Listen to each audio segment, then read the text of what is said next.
Ah, there you are. Hi. You sneaked up on me. Greetings, especially to you, my friend. I'm so glad you could make it today. I enjoy our times together. Welcome again to the Water in Old, die Watergat. My name is still Peter Warren, and we're going to spend some golden quality time together again today around the refreshing, challenging waters of God's Word. You know, something we all encounter is offense. Offense is always taken, never given. If it's not quickly dealt with, dis aanstoot neem, né? If not quickly dealt with, a root of bitterness grows from it with disastrous results. Today we're going to talk about offense. And in my next message, we'll talk about the root of bitterness. Before we get into our content today, let's just open in a word of prayer. Father, thank you for your warning. Thank you for the truth in your word. Thank you, Lord, that it is our handbook. It's our workshop manual on how to live this life that you have purposed for us. I thank you for highlighting today this terrible thing called offense, that we take offense. It's a thing that we do. It's never forced on us. It's something we agree to take. Thank you for showing us this, Lord. And thank you. We ask that you help us now to see it if we have taken it, and show us how to deal with it, how to guard us against it in the years to come. We bless you, Father, in Jesus' name. Amen. So, offense, a stumbling block. It's something you trip over. Offense has two meanings. The first, an offense is a violation of a law. You commit an offense. But the offense I want to address today is the one that is defined as annoyance or resentment brought about by a perceived insult or disregard for oneself. It's not even, it doesn't have to be an insult, but we think it's an insult. We take it as an insult. We perceive it to be an insult or a disregard of ourselves. Basically, when an offense is when God or some person or group of persons, like a government, seem to act without any concern whatsoever about us. In the Bible, offense is a stumbling block, a temptation that causes one to fall into sin. You stumble over offense into sin. Yeah. It's like a trip tackle. The Latin word means to strike against or collision, collide, boff. It carries the idea of a blow. If we take it personally, it becomes an attack or a blow against us. The Greek word skandalon, scandal, stumbling block, describes something that that obstructs our right thinking or our right conduct. It's a hindrance, it's a blockage. It speaks of a trap, like a snare, a struck that we get caught in. If a buck gets caught in a snare, the first thing that happens, it immediately stops going forward. The next thing is pain sets in. After that, its weakening takes place. And eventually, it's death. In a spiritual context, offense means placing a hindrance or a temptation in someone's path that causes them to stumble in their faith or in their conduct. Now, Jesus warns very, very strongly against being the cause of people's offense. Matthew 18 from verse 6 in the ISV. If anyone causes one of these little ones, that's a child of God, these little ones who believe in me, to sin, it would be better for him if a large millstone were hung around his neck and he were drowned at the bottom of the sea. Whoa. How terrible it will be for the world due to its temptations to sin.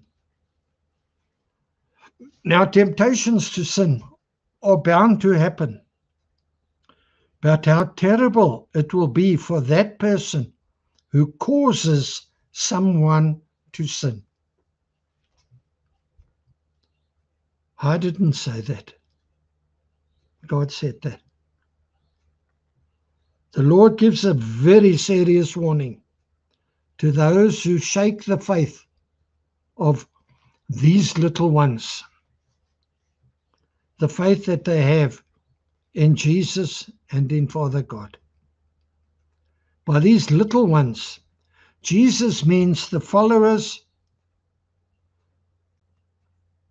of himself who are gullible and easily swayed or tempted like children are.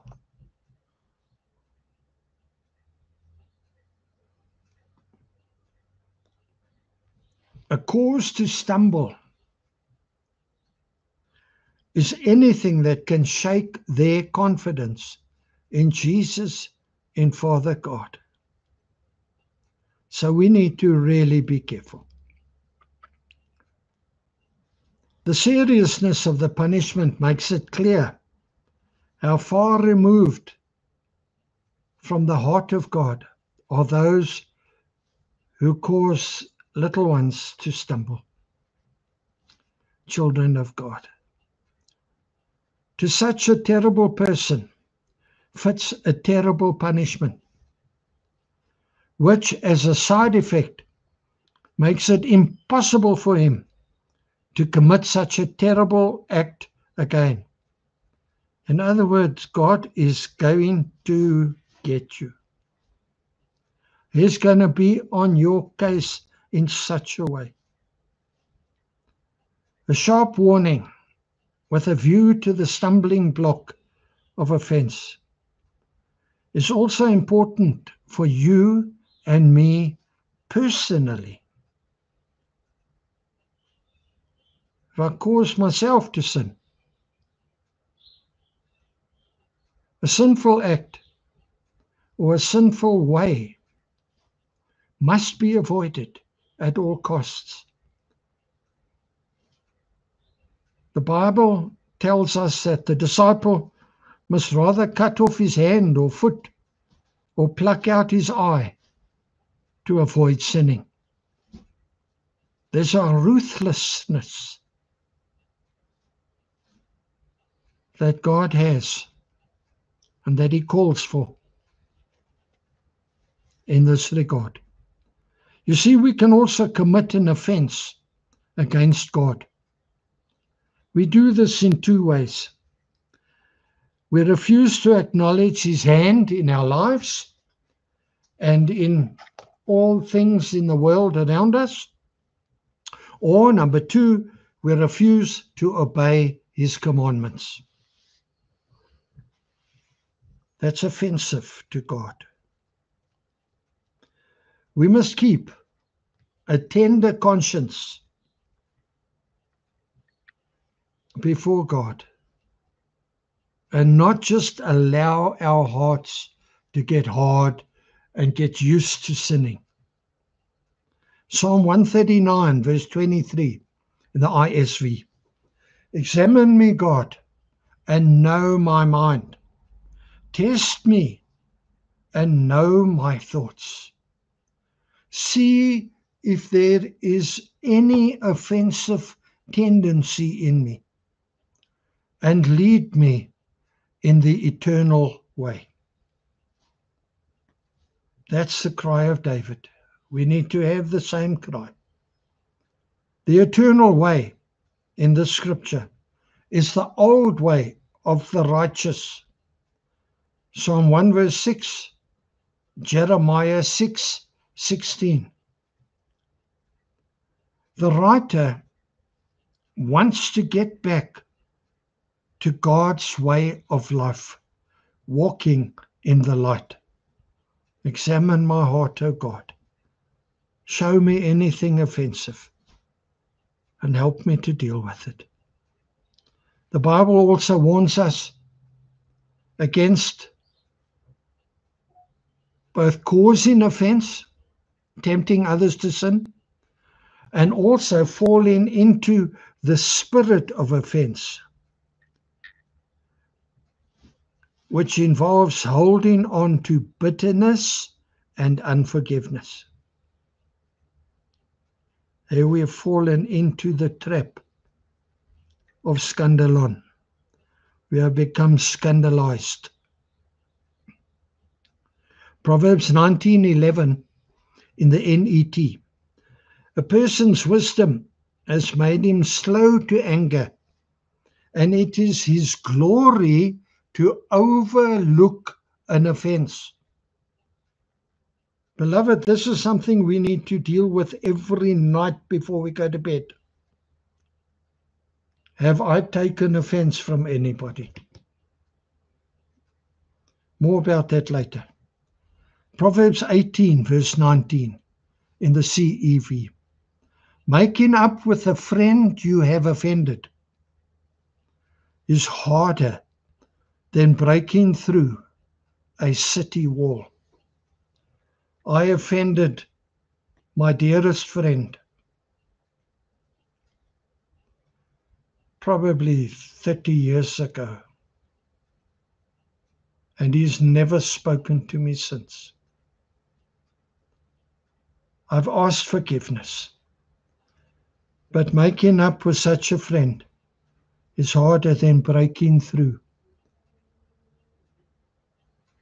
the great defense wall of a city. The root cause of offense is the conflict, the collision that comes from walking in pride. We have to let it go, and let it go quickly, or we give the devil an opportunity to work. For example, in marriage,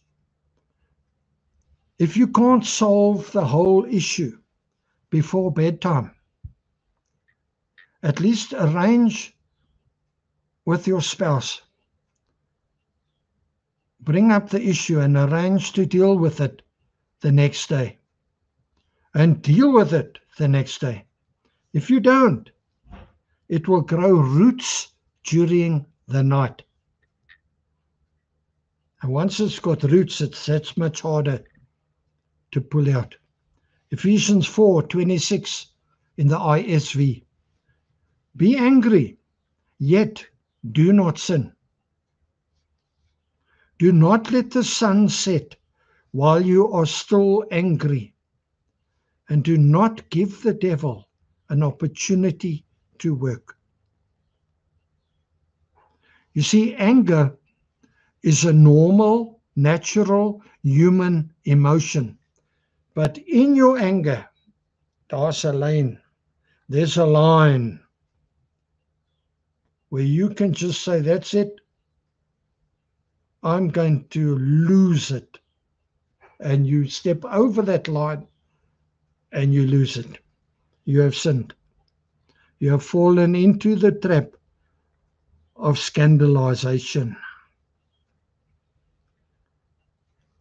God showed me this very week that I have been bitterly offended, deeply offended by the actions of our government. And that I'm the one struggling with it. They don't even know what they're doing. And I'm the one that has had to deal with a root of bitterness growing in my heart. Hello? And I have dealt with it. And I deal with it every night.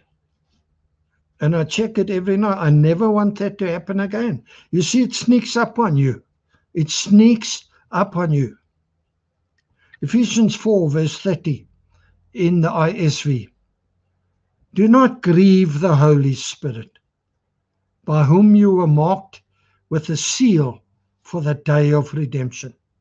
Let all bitterness, wrath, anger, quarreling, and slander be put away from you, along with all hatred.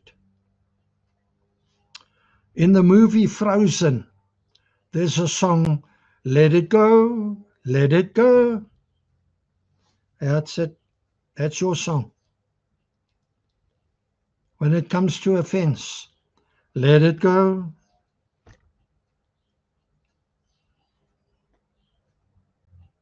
Taylor Swift sings a song, shake it off, shake it off.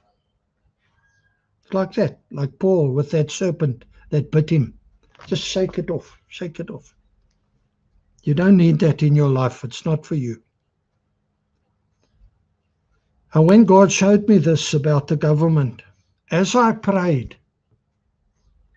and this is real, as I was praying to release them from their actions, Father, forgive them, for they know not what they do.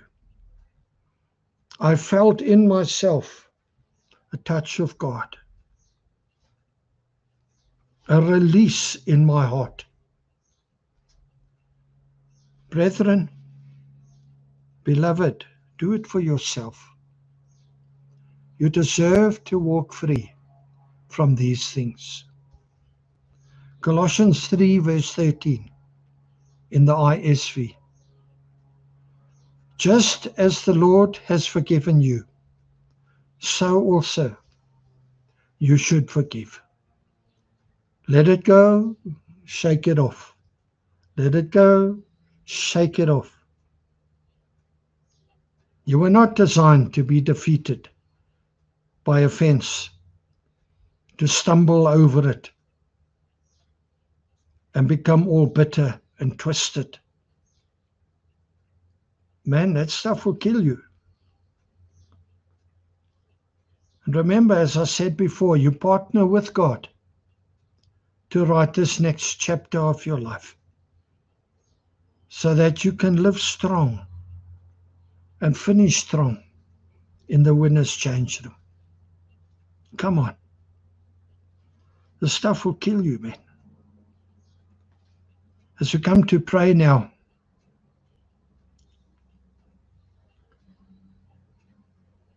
I urge you, be real before God. Surrender control. Let him in. Invite him in.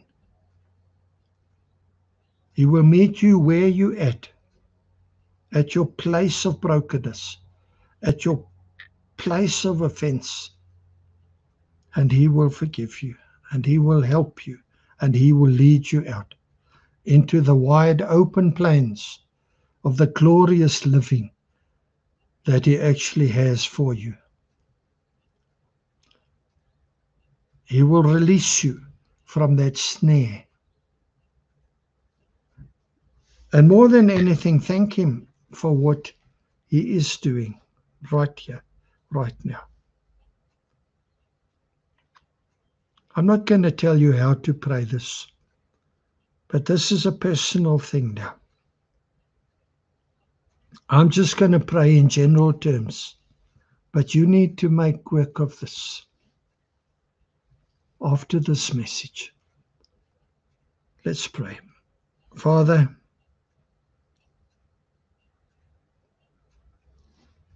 I ask you to show me, to show the viewer where they have taken offense and where it has deeply wounded them, where it has stopped them going forward in you.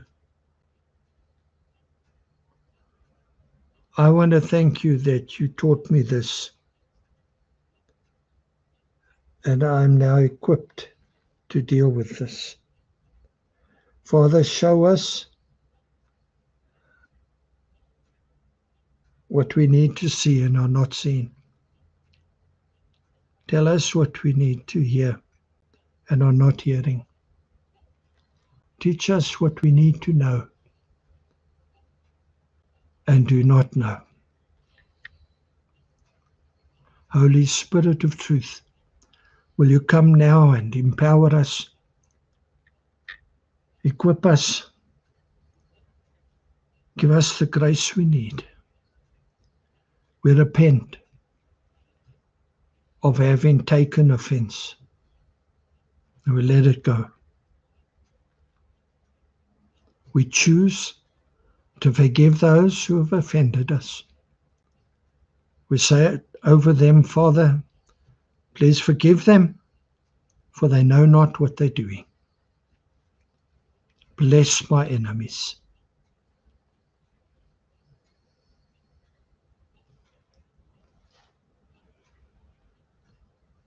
And thank you, Father, for what you're doing today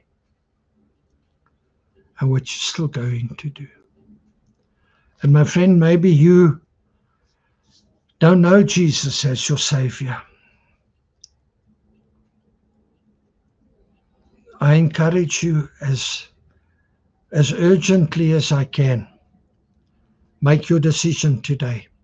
Tomorrow is promised to no one. If you want to change your life, if you know your life is not right, go and seek out a pastor, a Christian leader, a Christian that you know, and go and speak to them. But settle this issue today. Receive Christ as your Savior. Ask Him to forgive you your sin and to cleanse you, to give you a new heart and a new chance at life. I bless you now in the name of the Father and of the Son and of the Holy Spirit. Amen. There it is. That's a lot and all I got. Offense, eh? Challenging message. That's a lot and all I got, with love from me to you. Thank you for spending this golden time with me. If you haven't subscribed, please subscribe. Maybe send a copy of this message to someone that the Lord lays on your heart. And before I go, I told you last time, I'm considering creating a Patreon account on my YouTube.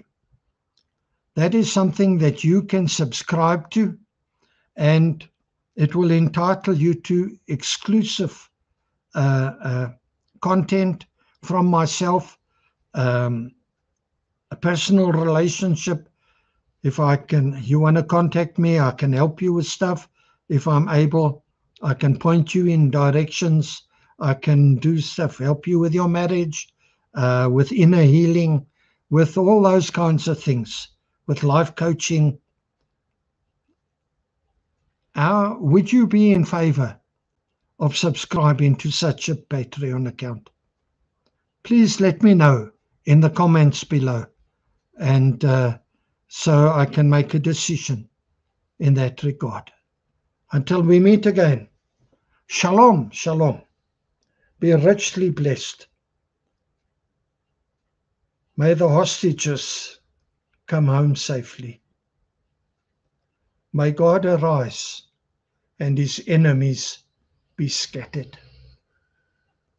I love you, my friend, with the love of the Lord.